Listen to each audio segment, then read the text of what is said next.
Remember this, you didn't whisper, you detonated, and the blast woke up everyone who pretended not to hear. You hit so hard they had to bring in the heavy hitters. And make no mistake, that's the exact kind of chaos we celebrate. Welcome, my dear chosen ones. This is not a victory lap or a humble nod to luck. This is the sound of a crooked ceiling collapsing because someone finally pointed out the termite holes. You weren't a rumor, you were the evidence. You didn't tip the scale, you threw it off the table. And when the people who lived by silence and shadow felt the floor give way beneath them, the only option left was to call in the people who deal in consequences.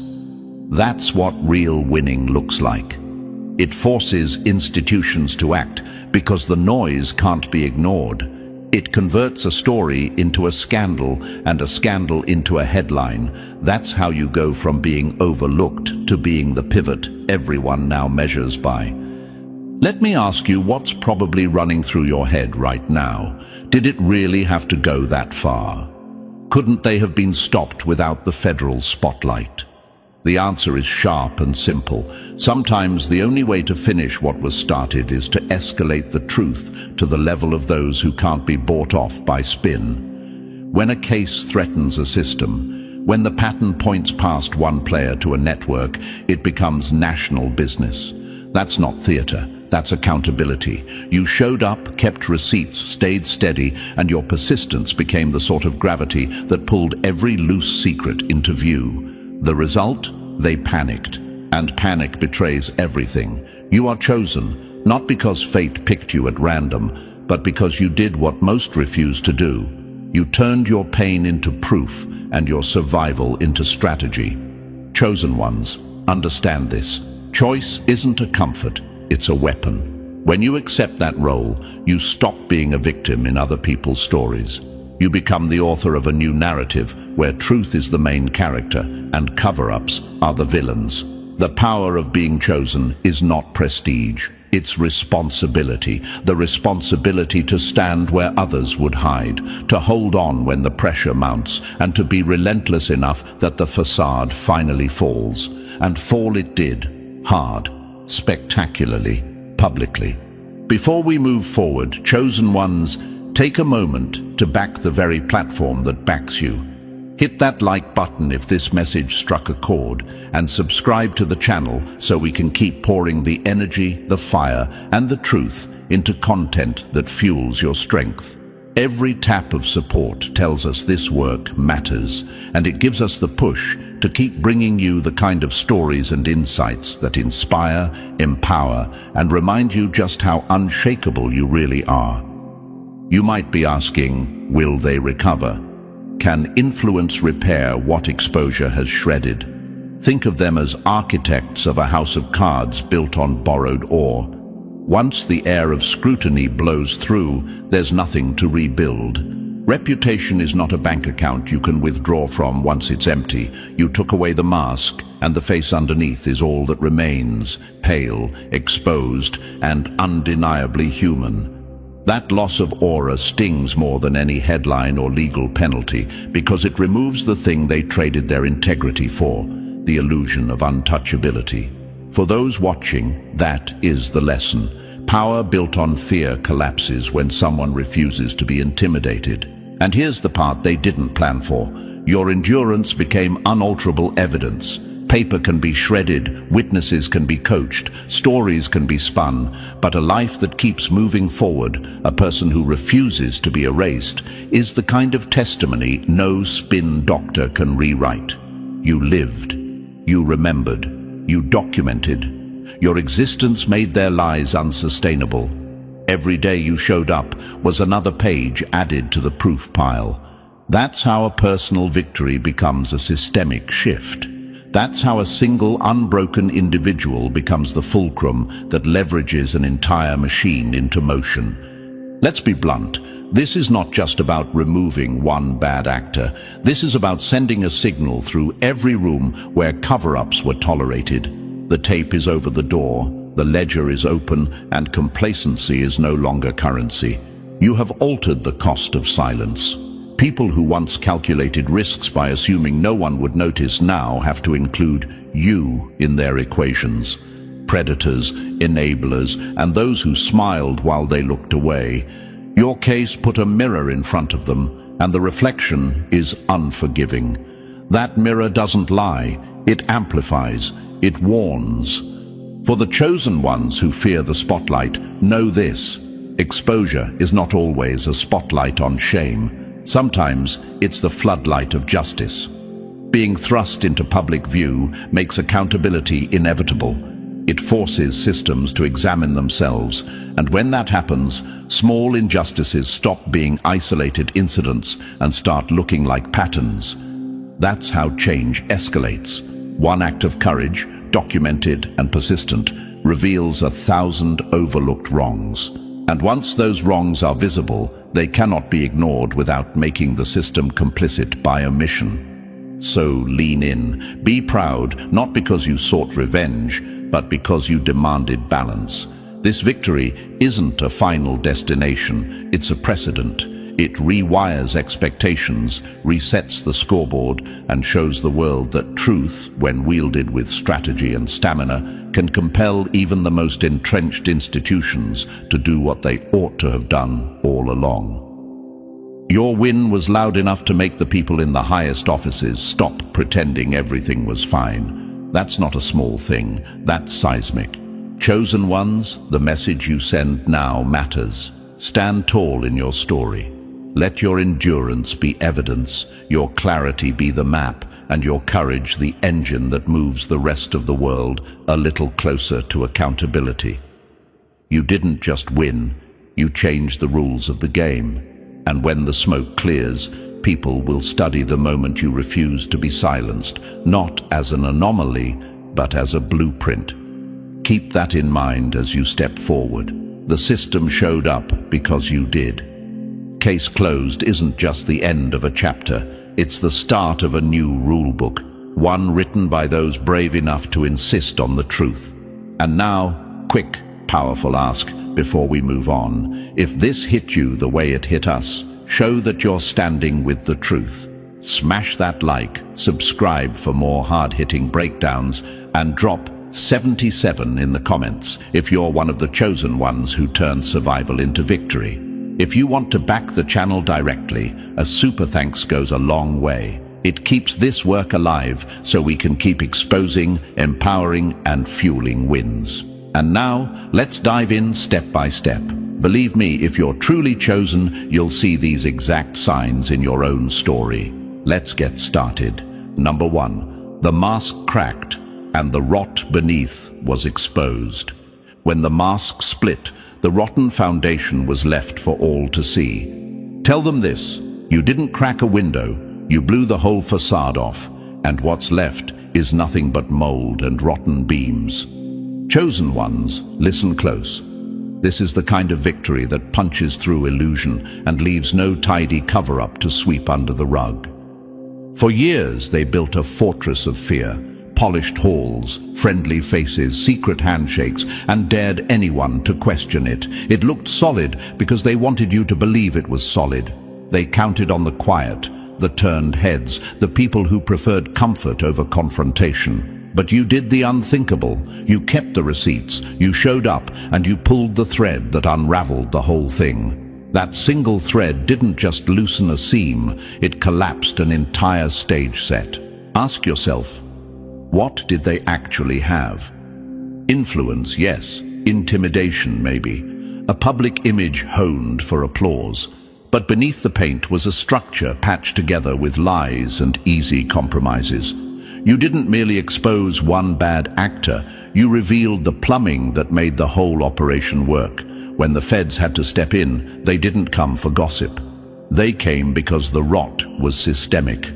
When a problem is so large it threatens the integrity of the whole house, it stops being local drama and becomes national business. That's when institutions that usually walk past the mess are forced to put on gloves and get their hands dirty. You might wonder, was the escalation necessary? Couldn't this have been solved quietly, behind closed doors? The raw answer is no. not when the cover-up is the mechanism of control. Quiet fixes preserve power. They don't dismantle it. Your courage refused that route. You demanded that the light touch every corner, even the ones that smelled the worst. And when the light hit, the mold didn't blanch. It showed up in black. That's why the intervention had to be thorough. Because exposure isn't punishment in the narrow sense. It's the unmasking that dismantles the entire machine that fed on secrecy. Being chosen isn't a flattering label. It's a responsibility, and yes, a weapon. Chosen ones, you are the ones who refuse to settle for private apologies and sealed envelopes. You transform personal survival into collective accountability. Your role in this story is brutal and beautiful. Brutal because you forced the system into a corner it could no longer squirm out of. Beautiful because dismantling that system clears the way for real repair. The power of being chosen is that your pain becomes a blueprint, not for revenge, but for restructuring a world that rewarded silence. Picture them now, the architects of that rotten scaffold, scrambling as the tape peels and their props fall away. They trusted their halo of influence more than their integrity. They figured the show could go on as long as no one walked out of the audience and refused to applaud. But you walked out, and you also picked up the microphone. The performance ended because truth made the script impossible to perform. And once the script is impossible, nothing about the set works anymore. Let's be practical. What can they do now? Spin? Sue? Beg? Yes, but none of that repairs foundational collapse. Reputation is a currency that relies on belief. You took that belief away. The men and women who thrived on projection now find themselves naked in the court of public fact. The penalties they fear, prison, fines, reputation loss, are only parts of the fallout. The deeper wound is the realization that the house they built was built on sand. When the waters rose, the sand gave way. That's the true cost of power without integrity. It evaporates when inspected. You might worry about collateral damage. Will dismantling a system break institutions, processes, or people who relied on them? Fair question. But there is a difference between tearing down a poisonous structure and rebuilding something functional in its place. Exposure forces the hard conversation about what should stay and what must go. It forces institutions to repair, to learn, and to reforge policies that don't reward predators. Your win wasn't chaotic for its own sake. It was necessary shock therapy. And here's the concrete truth that stings the most for them. Exposure makes accountability inevitable. When there is a trail, documents, communications, patterns, there is no safe room to hide in. Your persistence turned whispers into proof and rumors into a chain of evidence. That's why the federal response matters, not because the agents relish scandal, but because their role is to follow patterns that point to systemic failure. You created that pattern. You drew the map. Chosen ones, accept this. Your perseverance is now part of the record. Every time you stood firm, you anchored another link in the chain that would one day bind those who thought they were untouchable. That's the legacy of a win like this. It's not simply a closed case. It's a lesson etched into the dossier of how power must be checked. It says to every room where impropriety once hid, your scaffolding can be dismantled, your protection racket can be exposed. No longer can fear be the currency by which people live, so own it. Your victory exposed the rotten foundation not to celebrate ruin, but to clear a path for real sustainable change. You showed that when you roof the truth with persistence, the storms reveal where the leaks are. They will try to rebuild. Let them. But remember, rebuilt on honesty looks very different from rebuilt on lies. You didn't just win a case. You made sure everyone now knows why the house fell and who was responsible for letting it rot. Number 2, the empire of illusion collapsed under real pressure. The house of cards they called power fell when you blown the table. Tell them loud. You weren't just a disruptor, you were the gust that turned their parade of giants into scattered playing cards. Chosen ones, look at what happened. They strutted through rooms like emperors of influence, trading in fear and polished lies until the world bowed to their performance. That performance was the product, not power itself, but the appearance of it. They sold certainty, connections, and consequence-free living as if those were rights, not illusions. Then you came along and treated their stage like a set. You pulled one cracked plank, and the whole production revealed itself to be nothing but scenery. The smoke cleared, and the mirrors shattered. That's the brutal honesty of this win. The title we're riding under, it's the record of a moment when pretend power met real accountability and lost. Ask yourself, why did their act last so long? Because humans are taught to respect the facade. We nod to authority until something shows it's undeserved. They knew this instinct and weaponized it. They cultivated whispers, staged endorsements, and bought silence until the world treated their image as evidence. It's easier to believe a well-lit lie than to stare into darkness and admit you were duped. That's why your refusal to accept the lie mattered. You exposed the seams. You forced the production into daylight. Once the public could see the props, the illusion couldn't stand. You're probably thinking, were they always that hollow, or did success hollow them out? The truth is both.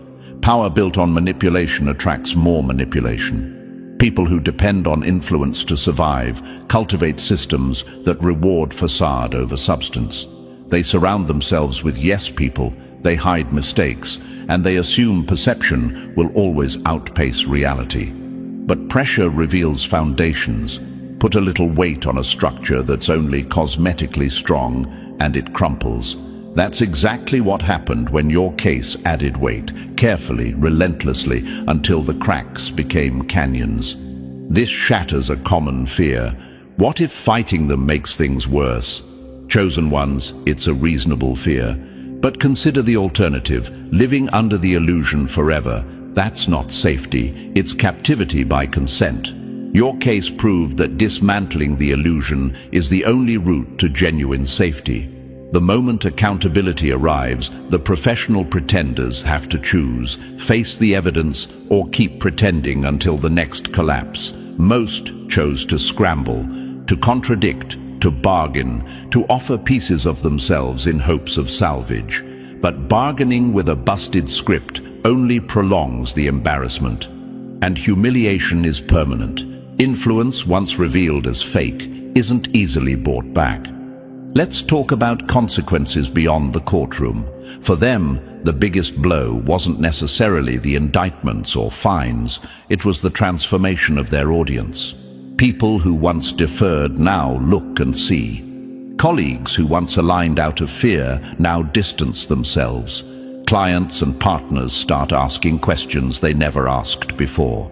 The social currency they lived on evaporated because the public ledger now shows the truth. That's why a federal probe matters in ways a private settlement never could. It turns a rumor into a public record and makes undoing the damage a strategic impossibility. And for you, chosen ones, this is transformational.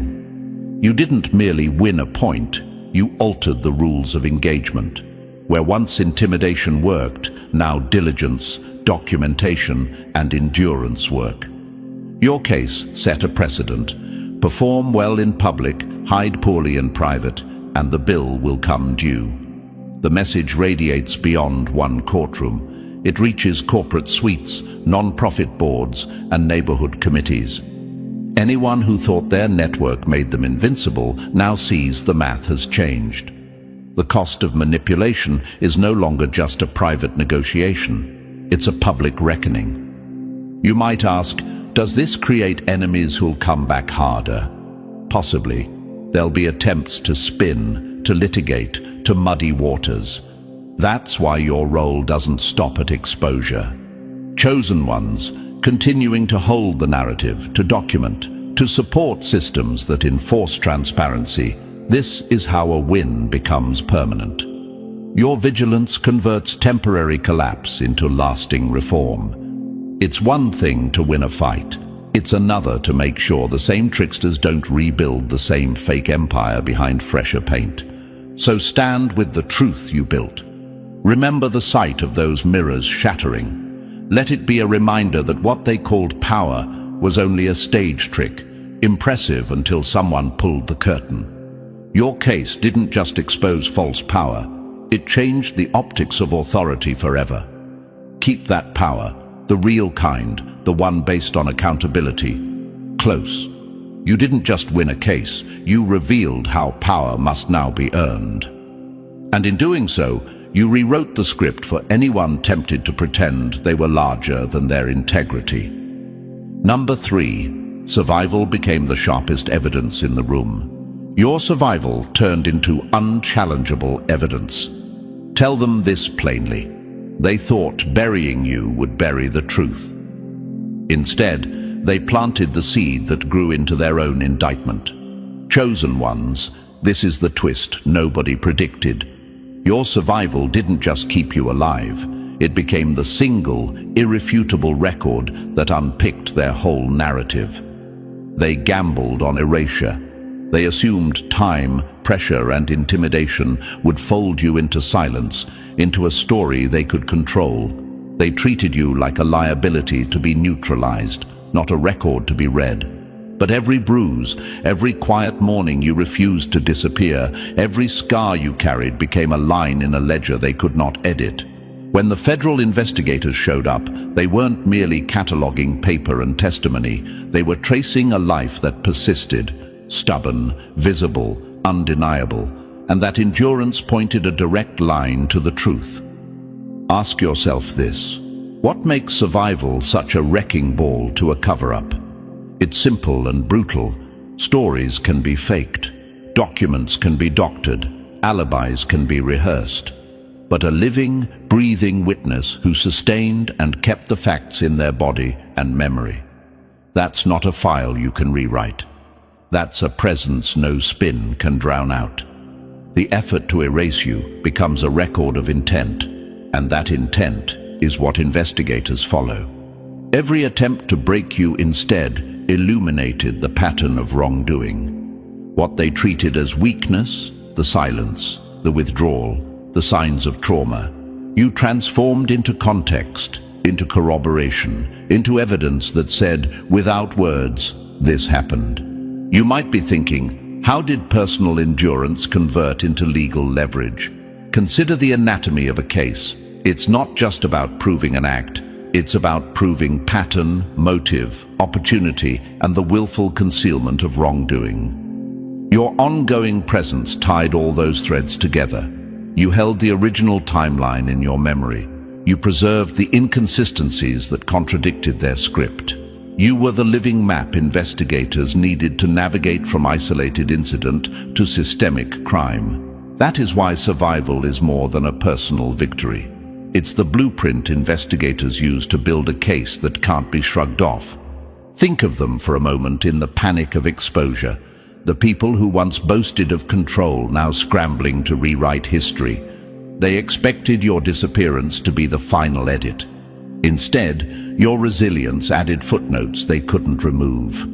Every morning you continued to exist in the world was another piece of evidence they didn't anticipate.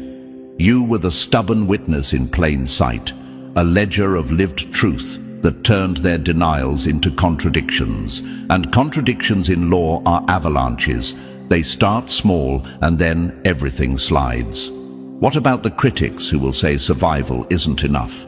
That courts need hard facts, forensic proof, documents. They are right.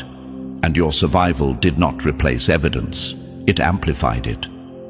Your presence brought investigators to corners they would otherwise have bypassed. It pushed them to look harder at the paper trail, the communications, the patterns that paralleled your experience. Your endurance was the match that lit the fuse under the evidence pile. Without you, much of that pile might have remained cold or overlooked. With you, it was combustible. Chosen ones understand another truth. Resilience has a language. It speaks in timelines, in consistent accounts, in the small details that don't change no matter how loud the denials get. When you show up again and again, when you answer questions consistently, when your story holds under pressure, it builds credibility in ways affidavits alone cannot. It shows investigators and juries the human cost behind the paperwork. It turns abstract accusations into a person standing in front of them, refusing to be reduced to a case number. There is also a psychological blow to the perpetrators that matters. They once believed that eliminating a witness would erase responsibility. When that calculus fails, when the person they tried to silence becomes the unerasable proof of their crime, panic turns into desperation. That desperation produces mistakes, and those mistakes are exactly what investigators need.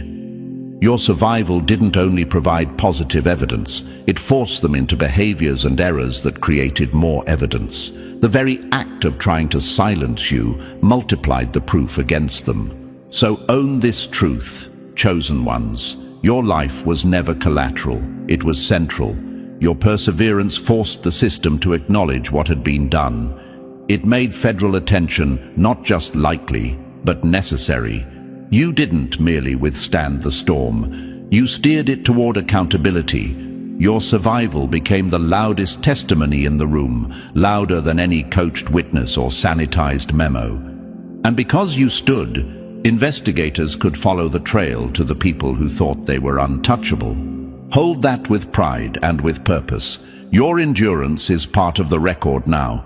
Keep showing up, keep telling the truth. The system responds to the persistent, and your persistence is what finally closed the case.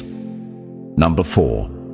Justice didn't choose you, it was forced to answer you. When justice didn't choose you, it had to find you. Tell them this: the halls of power don't wake up for gossip. They wake up when someone refuses to let the machine sleep on a lie.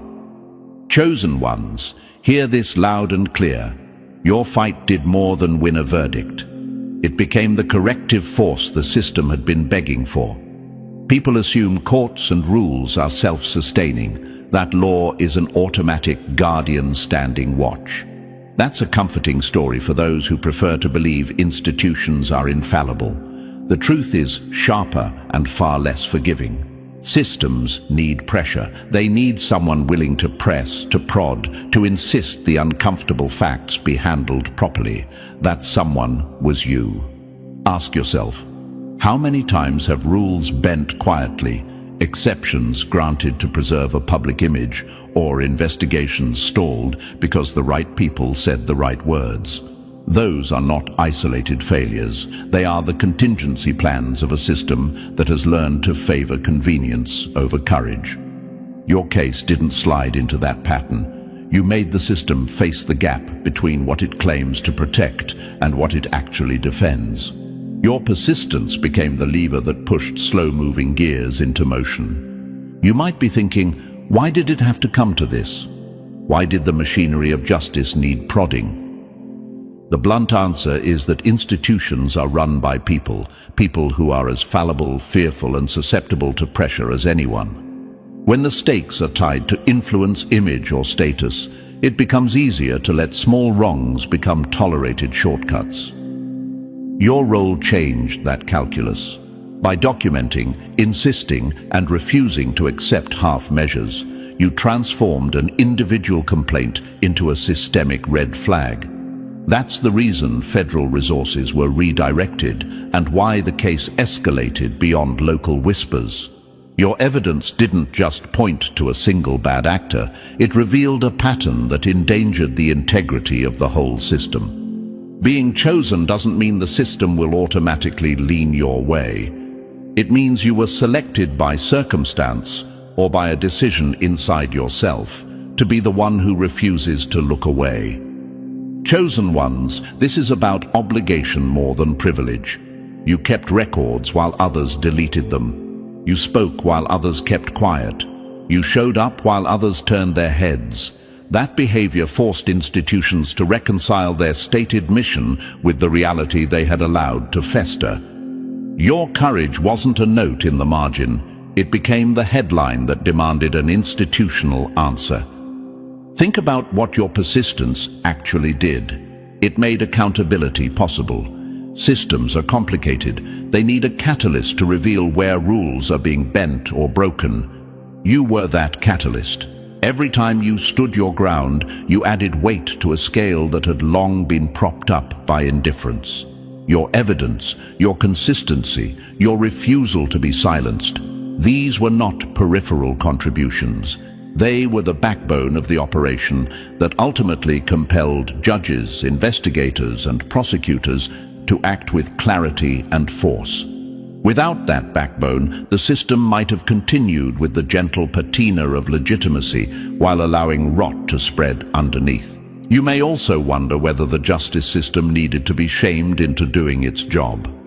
Perhaps, but shame is not the point. The point is necessity. Your case exposed how fragile the promise of impartiality can be when it's not actively guarded.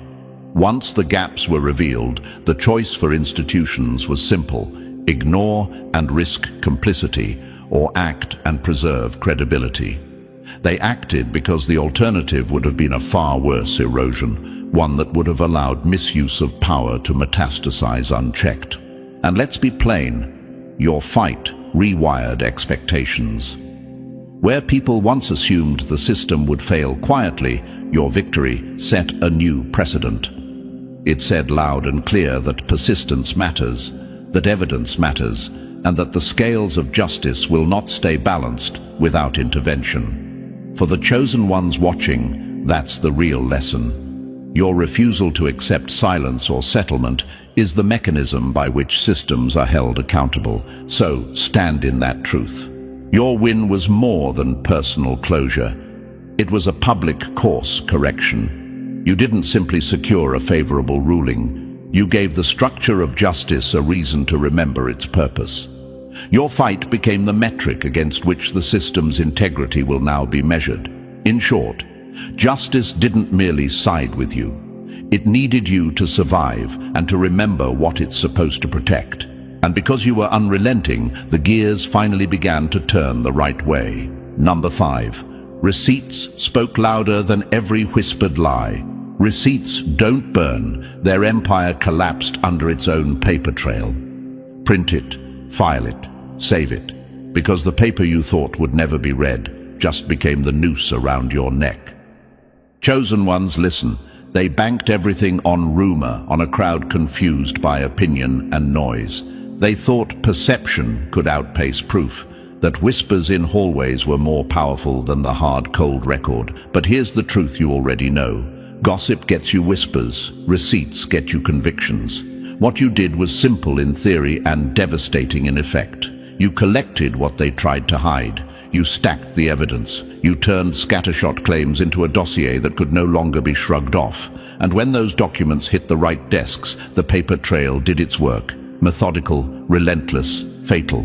Ask yourself, why did they rely on whispers for so long? Because whispers are easy to control.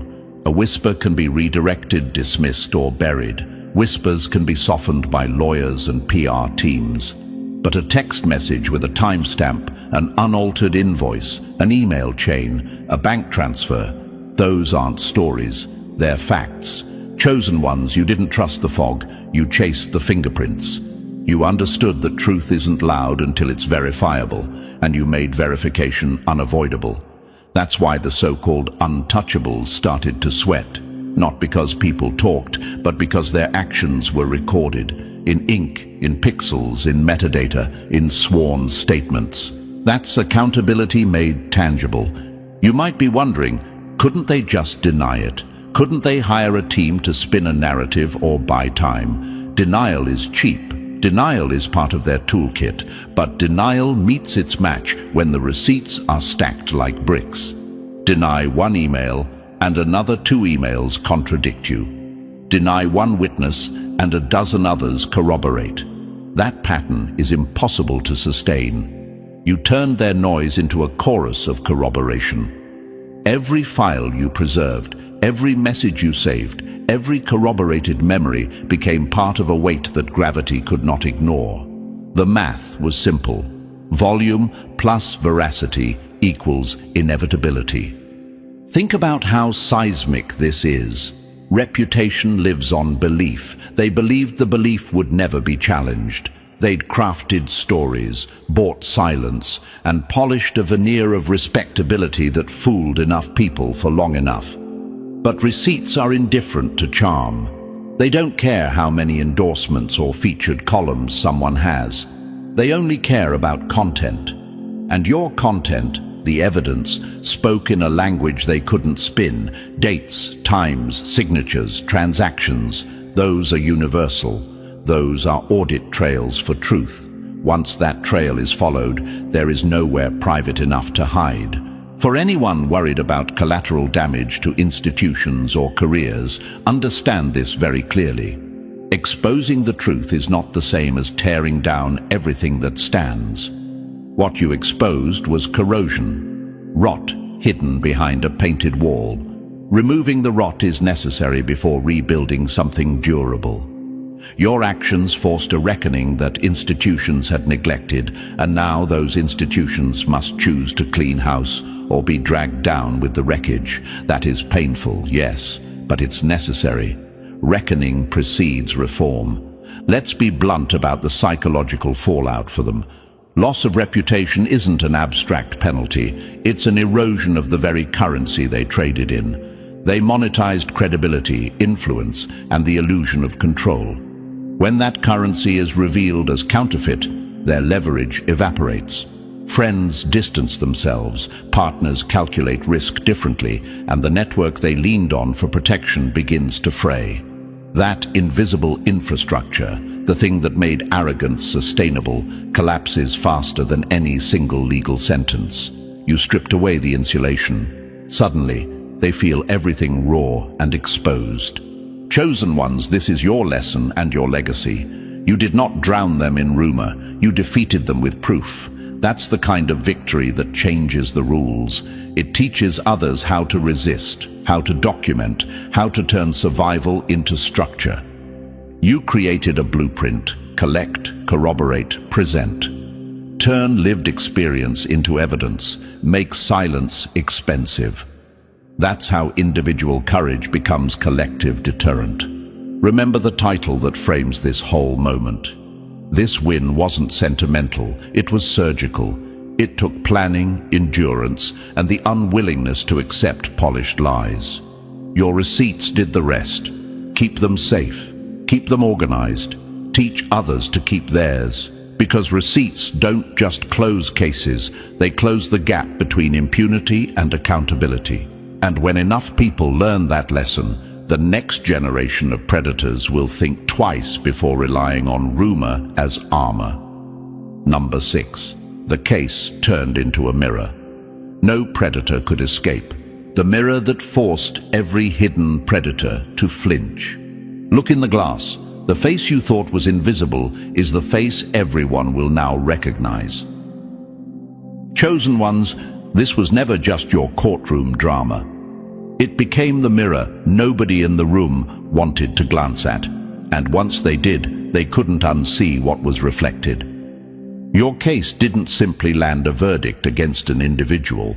It illuminated a pattern, a method, a way of operating that had been quietly tolerated for too long. What you did was convert personal truth into public proof, and when that light hit, the shadows they lived in shrank until there was nowhere left to hide. Ask yourself this: how many predators thrive because someone else decided silence was cheaper than trouble? Too many. The system that kept them safe relied on 1,000 small indifferences, a diverted eye here, a hush agreement there, an ignored complaint that nobody wanted to investigate. Your refusal to be one more quiet statistic pulled those seams apart. You didn't just expose a bad actor, you exposed the cover story, the enabling infrastructure, the people who advised, protected, or pretended not to notice. That is what made your win contagious. It was an infection of accountability that spread through rooms that once tolerated wrongdoing. You might wonder, does one case really ripple that far? The answer is brutal and clear: yes.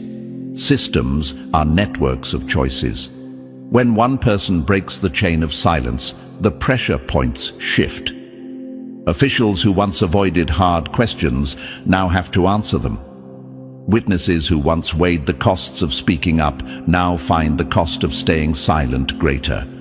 Enablers who traded integrity for convenience suddenly face a ledger they can't erase. Your courage created a new calculus. The risk of exposure now outweighs the comfort of complicity. That recalculation changes behavior, and changing behavior changes culture. Imagine a dark warehouse with countless corners where predators felt safe. Your case turned on a floodlight and left no corner untouched. Those who once operated with impunity felt the heat of scrutiny for the first time. Some scrambled to save themselves, others tried to rewrite history. But the mirror doesn't blink. The paper trail you and others left, documents, timestamps, voices that refused to be silenced, became a permanent record. Predators who had built careers on secrecy now found that the ledger of their choices was unavoidable and immutable. And this didn't only affect the obvious players. Think about the people who benefited indirectly. Advisors, bureaucrats, legal counselors who turned a blind eye, gatekeepers who stonewalled complaints. Your case forced them to reevaluate their comfort with moral compromise. When accountability becomes certain, enabling becomes a liability. That shift is profound. It creates a climate where the default is no longer protection for the powerful, but responsibility for everyone. That's a seismic change, and you started it. Now, I know some of you are thinking, what about retaliation? What about the network pushing back? Fear is reasonable. Chosen ones, fear is also the exact reason your case mattered. When predators lash out, they reveal tactics. When they threaten, they expose priorities. Your exposed opponents could denounce, distract, or deploy resources, but they couldn't erase the mirror. The clarity of documented truth withstands noise. Your survival, your record, your unflinching testimony are now templates for others to use. The same investigative focus that reached them can reach anyone operating in the dark. That reality changes calculations overnight. This is not vengeance disguised as justice. This is tactical, structural correction. Your victory served as a precedent, a legal map showing how patterns can be tracked, how networks can be dismantled, how complicit actors can no longer count on the protection of silence. That precedent is the real weapon against predators. It's the rule book that says, if you build your safety on other people's quiet, someone will one day decide to speak. And the system can and will follow the trail. Chosen ones take this as both vindication and instruction. Vindication because your courage revealed the mechanism of harm. Instruction because your example teaches the rest of us how to turn survival into strategy. Keep documenting, keep connecting, keep making the record complete. The mirror you held up will continue to do work for you and for others who follow. It will make predators think twice, make enablers reconsider, and make complacency an unacceptable option. Remember the title we stand behind. You won so hard, the feds got involved. Case closed, and justice is yours. That line isn't just a headline. It's proof that when truth is persistent and evidence is relentless, systems respond. Your case became a mirror, a warning shot, and a template all at once. Those who thought they were untouchable now have to live with the reflection. And that is the enduring power of your victory. Number 7, losing reputation cut deeper than any prison sentence. When their image cracked, it hurt worse than any cell. Tell them this plainly. You didn't just send them to court. You erased their trophy, and the hollow statue dropped louder than any gavel. Chosen ones, This is the sting they never saw coming. For years they traded in a single priceless commodity, perception. They invested in aura, cultivated fear, and rented respect until it looked permanent. They walked around like walking reputations, expecting people to bow, to nod, to stay silent. But you pulled the rug out from under that currency, and what it cost them in the end was far more than bars or fines. It was the slow, merciless dismantling of the identity they'd spent a lifetime fabricating. That hurt is private, social, and permanent, and that is exactly why it's a victory to celebrate. Ask yourself why reputation matters so much to them. Because reputation buys influence, opens doors, silences questions, and smooths over actions that would otherwise be unforgivable. Take away that currency, and you don't just strip someone of status. You strip them of their defense. You remove the cloak that made sharp edges dull. Your victory didn't just expose a crime, it made their entire persona bankrupt. Where they once commanded rooms, they now count the people who used to flock to their side and find empty chairs. That absence is not noise, it's a verdict that echoes in every hallway they once controlled. You may wonder, is humbling someone publicly even necessary? Won't punishment behind closed doors suffice? The truth is brutal and clear. When power is fed by perception, private penalties only buy time. A punishment hidden behind walls lets the illusion live on.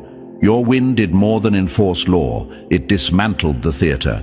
It turned whispers into admission and applause into awkward silence. That public unraveling prevents them from quietly resurfacing as the respected figure they once played at being. It teaches the world to read the room differently next time. That is prevention, not vengeance.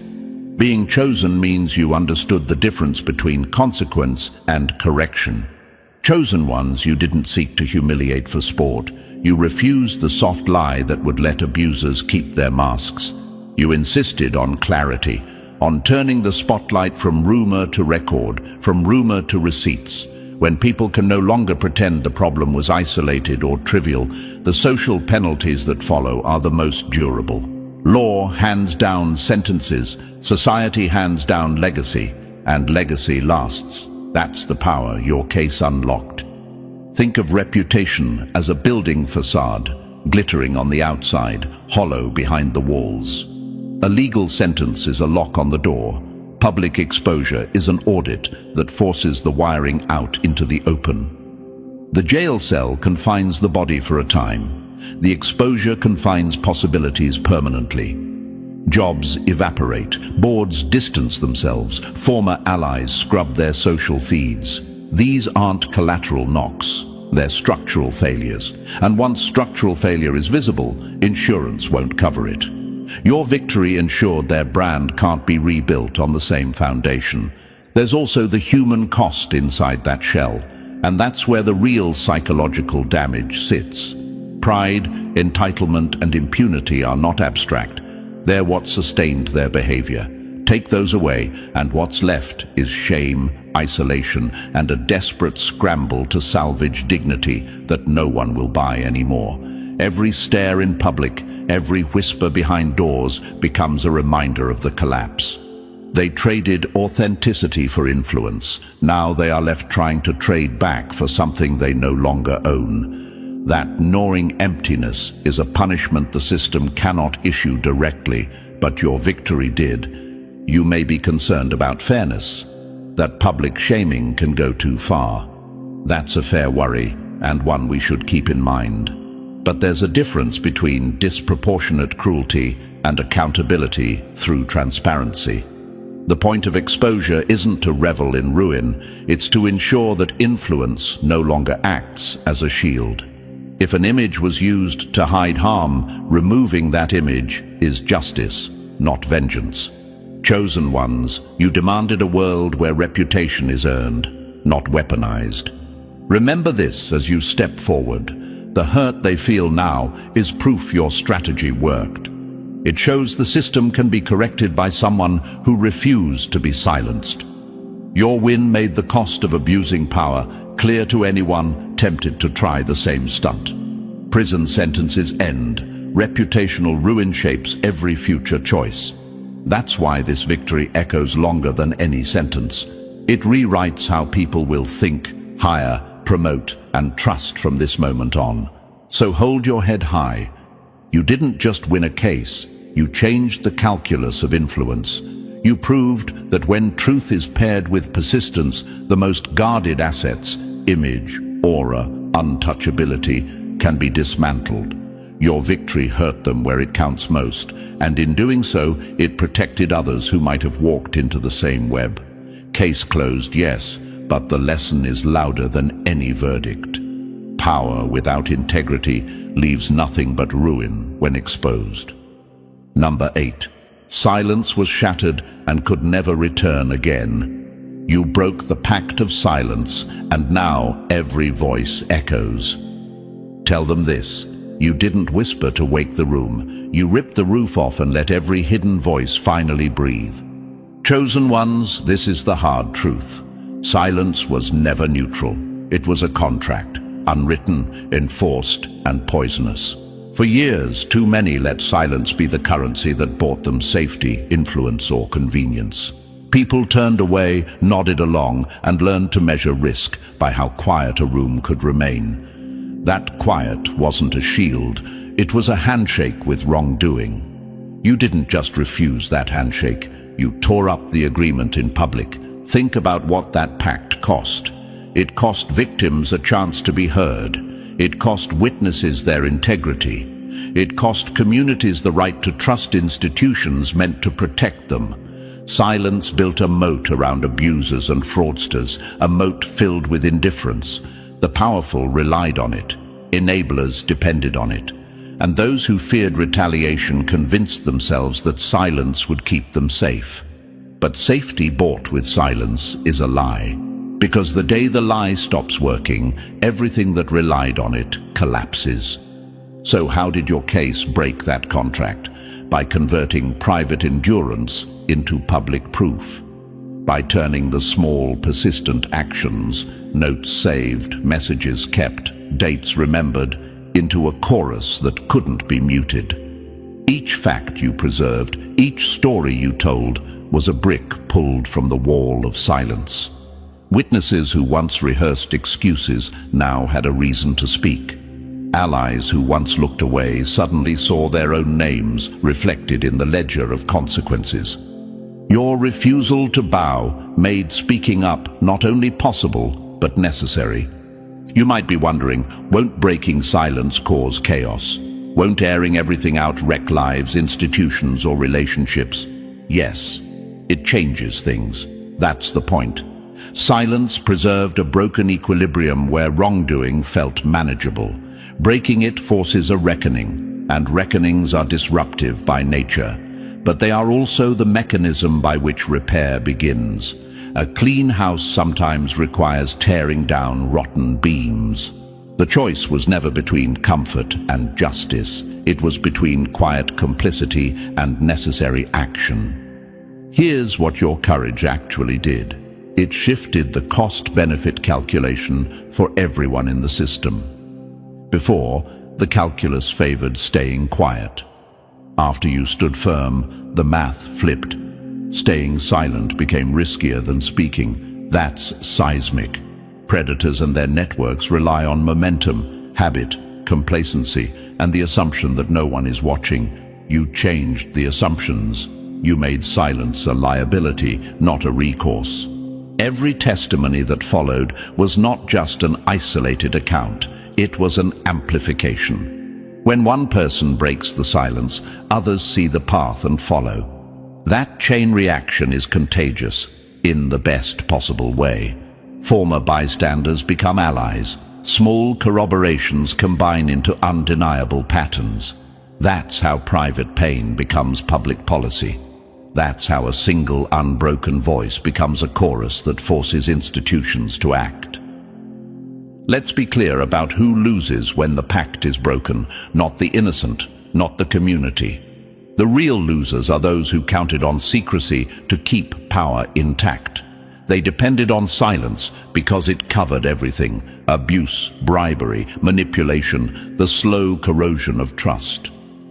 When the lid came off, all that rot was visible, and visibility is a form of accountability that can't be negotiated away with charm or checks. Chosen ones understand the secondary power you've unleashed. Breaking silence doesn't just punish the guilty, it liberates the bystanders who were trapped by fear. People who had been paralyzed by the threat of consequences now see that speaking up can create safety, not risk. You gave permission to others to choose integrity over convenience. That's a gift with ripple effects far beyond one courtroom or one headline. Will there be backlash? Yes. Those invested in the old contract will try to rewrite the story: smear campaigns, delay tactics, and strategic distractions. Expect it. But know this: once a pattern is documented, propaganda can only go so far. Evidence corrodes narrative. A documented chain of corroboration weakens spin. Your persistence turned rumors into records, and records are harder to erase. Remember this: silence only rules when it's allowed to. You refused allowance. You made staying quiet costlier than speaking. That simple switch is what shifted the entire landscape. No longer could the safe bet be to look away. Now the smart bet is to stand with the truth. So carry that forward. Keep pushing for clarity. Keep preserving details. Keep supporting those who step out of the shadows. Your victory did more than win a case. It rewired the incentives of an entire system. You broke the contract of silence, and in doing so, you made the world a place where voices can matter again. That is not merely victory, that is transformation.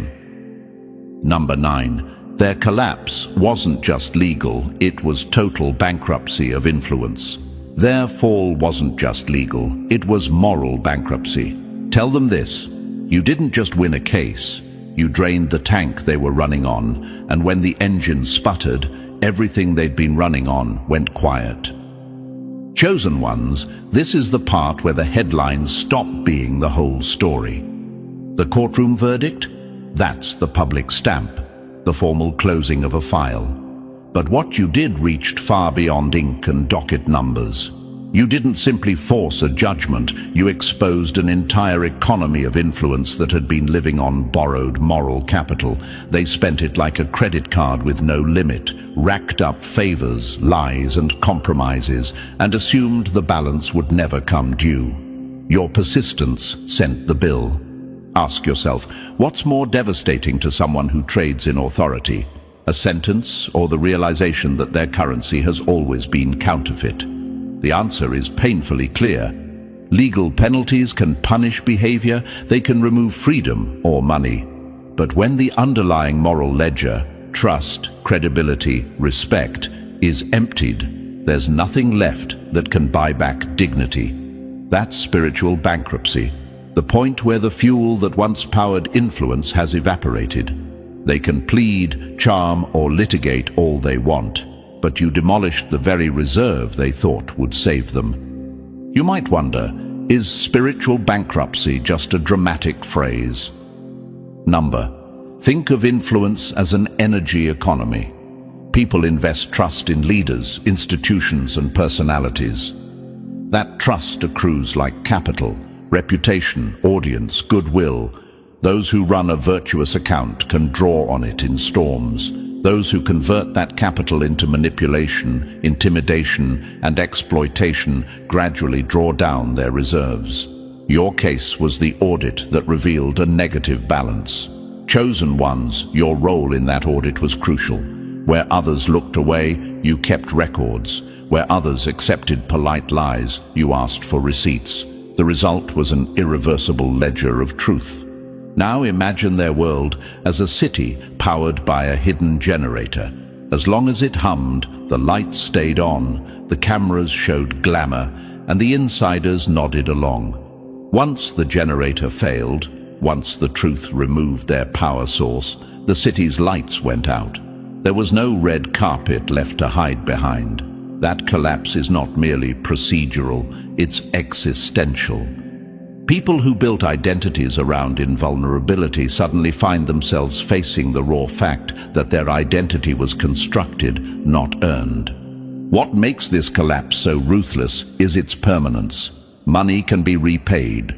Positions can be regained with time or political maneuvering. But moral authority, once traded for manipulation, is difficult to reconstruct.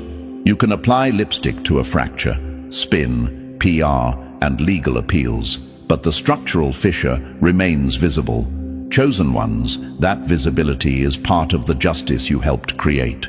The system didn't just punish illegal acts, it exposed the emptiness underwriting them. You'll hear them claim rehabilitation. You'll hear them argue they're being unfairly targeted. That's to be expected. But look closer. When someone's defense rests on charm and spin rather than accountability and repair, the public sees through it. The deeper cost is the loss of trust among those who once defended them. Allies thin out. Opportunities dry up. The positions they once commanded no longer hold the same weight. That's the quiet, relentless aftermath of moral insolvency. And yes, some will ask whether dismantling this facade harms institutions that depended on them. It's a complex question, but remember, exposing a rotten beam makes room for a stronger replacement. Your victory made the rot visible, it didn't create it. The corrective that follows can rebuild systems to function without predators at the helm. That is the long game. Removal of a corrupt operator is a chance for institutional repair and a recalibration of what leadership should mean. Chosen ones, your triumph did something few think possible. It proved that a single determined truth-teller can bankrupt an empire of influence. That's the real lesson to those watching. Power sustained by fear and dishonesty has a finite shelf life. Your resistance accelerated that decay. Your records, your testimony, your refusal to be muted turned the machine inward until nothing worked. So own that victory. Celebrate the legal win, but don't stop there. Recognize the deeper consequence you catalyzed, the exposure of an emptiness that cannot be refilled with money, PR, or apologies. They spent their moral capital recklessly, and now their account reads 0. No appeal, no pardon, no glossy statement will reverse that. Your victory made that truth public, permanent, and inescapable. This is why the story matters beyond a single newsroom cycle. You shifted the ethical balance in rooms that once rewarded secrecy. The stamp of the court is only the start. The real verdict is lived every day in the empty seats, the silenced conference calls, and the faded invitations. They were finished long before the gavel fell. Your courage simply made it undeniable. And so, chosen ones, here we are, at the finish line that isn't just an ending, but a beginning. What we've walked through isn't just a case study in justice, it's living proof that when truth refuses to bend, entire systems are forced to break. Your story, your resilience, your refusal to step aside, that's what turned whispers into headlines and illusions into collapse. Remember this, victories like yours don't fade quietly. They echo, reshaping how power, influence, and accountability are understood. Now, if this message hit you, if it lit that fire inside and reminded you of the strength you carry as one of the chosen ones, here's how you can keep this mission alive. Smash that like button to push this message further. Subscribe so you never miss the energy and revelations we bring, and drop the number 77 in the comments if you're ready to claim your place as a chosen one who refuses to be silenced. And don't just keep it to yourself. Share this video so others can see what happens when truth stands tall and refuses to break. The fight doesn't end here. This is just the start of what's possible when chosen ones rise.